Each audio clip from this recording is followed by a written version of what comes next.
I am at Rewind 100.3. I do middays 10 to 2, and I've been there for the last almost 8.5 years doing middays. Pretty good gig, very happy with it. Seen a lot of changes in radio over the past several years. I've been in the business for a while. My history is I actually had always wanted to be in radio. Be in the right place at the right time, or that's, it helps to be in the right place at the right time. Just be prepared, because you never know what's going to happen. When you're on the air, it's not about you, it's about the listener. And it's about conveying the emotions and everything else that goes along with radio to the listener. It's about making them feel good. It's not about me feeling good. If I can make them feel good, then I feel good. You can do what you love, and you can make a living at it. And it's, that's terrific. I did a lot of grunt work. I did a lot of pounding the pavement as far as, sending out some tapes and resumes, finding the internship, that kind of thing, doing the things that a lot of people didn't want to do. I worked overnights a few times at a couple radio stations, certainly in college, did that, where I barely even cracked the mic, maybe just to do weather, because they didn't want any student voice on the air, that kind of thing. But that's, that's okay. It's all those little pieces that add up to the one big picture, and that's what you need, that's what you need to do. That is the best thing you can do. I think an internship really is the best thing you can do. You stick with it, and you do get what you want. I think you can really, if you've got the talent, you listen to people, you kind of, I think you can make it what you want. So, I was thinking about this, and all the different radio stations that are out there. It's very hard. I think it's hard, but it's not impossible to break into the Chicago market right away. I'm thinking, you know what? If that's what you got to do, you go to those places. You go to those places. You work for free if you have to. Do something else, make your money, but make sure that you keep in radio and keep your foot in the door and show people what you can do. First hired, they want somebody who's just going to, show up. Be there. Just, show up. You got to work that 3 a.m. to 6 a.m. shift. Show up. Show them that you're reliable. You can do that. And don't complain about it. Don't complain about how you're not getting any sleep or anything else. Just don't do that. And it will it will pay off. It will pay off. People notice those kind of things. They notice the person who is willing to do what other people aren't. And if you're good, and sometimes if you're too good, you might remain on those kind of shifts forever. But most of the time, you're going to move up. It's another way to get a foot in the door. Networking is very important. So don't think that anybody is maybe too important for you to talk to, and don't think that anybody is beneath you to talk to. Talk to everybody, because they will remember you, and it will definitely help you get a foot in the door. I think if you have an idea of where you might want to work, it's not a bad idea to send them something. Check in every once in a while. I don't know, maybe every 6 months or so. Just say, hey, I'm still here. You got anything for me? Be engaging, insightful, interesting, and informative, all within 15 seconds or less. Time yourselves sometime. See what you can do. And get the call letters in and sell the benefits of the radio station. You can have personality in probably a few words. That can come with an inflection, the way you put words together, even a pause for effect, all sorts of things. And I think that is what program directors are looking for now. I think we're going away from, and I think it's been a little, and this is just kind of my opinion, so just, file it away. But I think where, you had all the jocks that could talk, and of course the morning shows that just kind of go on and on and on. The good music jocks are the ones that can get in, get out, sell the benefits of the station, communicate a thought, emotion, a picture, whatever, and not have to do it in too many words. Editing, being quick, And I think that's really the important thing, and will probably serve you very, very well in the future. What is too aggressive? I think when you're hounding somebody all the time, like every few weeks, come on, come on, do you have anything? Well, I'm here, and what do you think? I think that can be a little too aggressive. I guess when they're starting to not answer your calls, or they get, you get one-word answers or something, you're going to know. But I think not check in. I wouldn't check in every month necessarily. Every couple of months, maybe just real quick, hey, I'm still here. What have you got? If you have a new demo, I've got something new for you. Would you give it a listen? That's okay. Because sometimes you kind of wear them down. And they're like, oh, yeah, that guy that's always calling. Yeah, I think I'll give him a shot. I need somebody. I'll give him a shot. And I am amazed at how often we seem to need part-timers.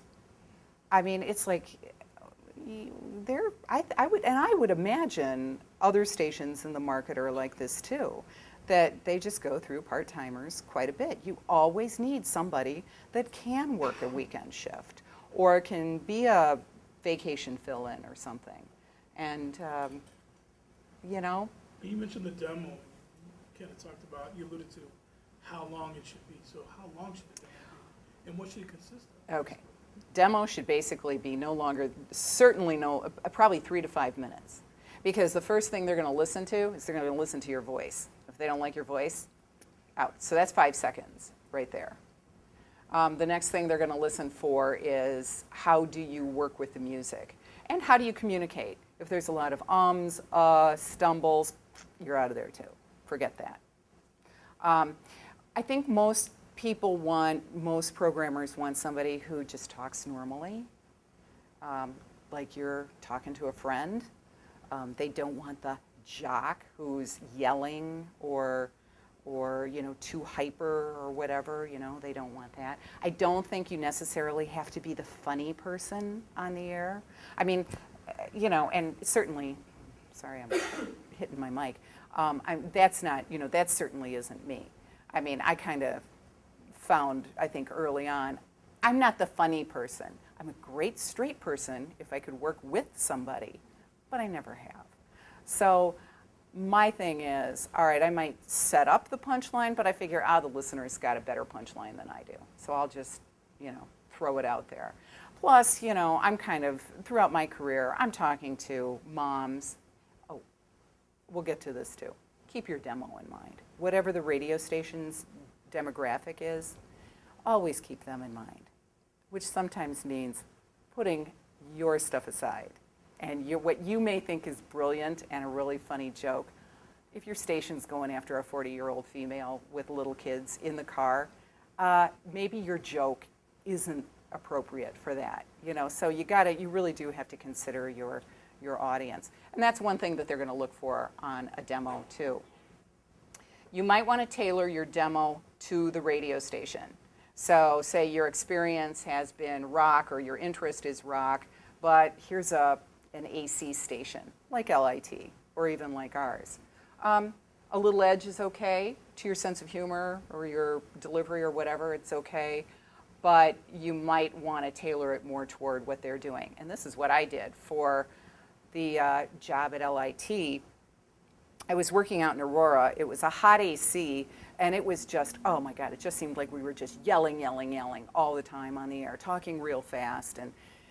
And when he listened to the tape, he said, do you think you could tone down the Daytona 500 style of delivery? And I thought, oh, okay. So what I did was I recorded an hour of the afternoon guy on their station, and I copied him almost exactly. I put music together, their kind of music together, so he could see, so I could, maybe come out of a soft song instead of something that was real, much harder, come out of a soft song, toned down the voice, slowed it down a little bit, maybe had the pipes come through a little bit more.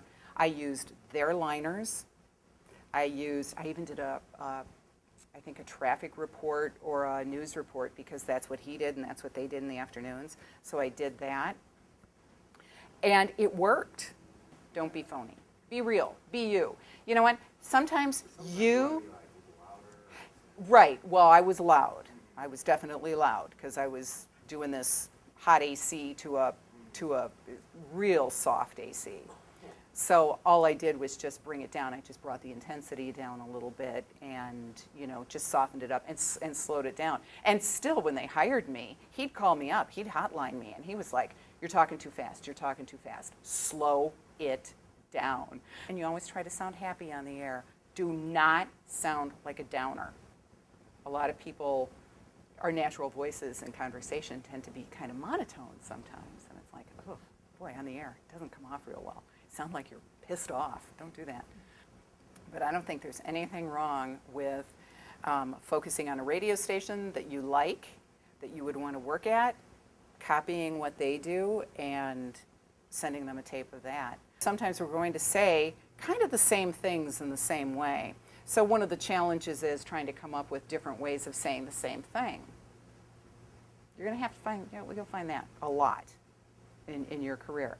That's okay. You know what? It keeps you fresh. It keeps you fresh. It keeps you thinking. There are probably several million-dollar talents in this room. Don't act like it until you're actually there. That is going to be the fastest way for you to get kicked out, you know, for them to just disregard you. They just won't schedule you. It'll be just like, oh, he just didn't make it on the schedule this month. Oops. So, oh well, done. So, you know, but be easy to work with, and I think you'll be okay. Don't be a doormat, but, you know, I mean, you know, there's a fine line. But no, I mean, to answer, you know, I feel pretty comfortable with what I'm doing, but I do acknowledge the fact that I am learning all the time. Still there, and you're doing an internship, you're getting to know people. You're developing relationships with these people that could be in a position to hire you someday.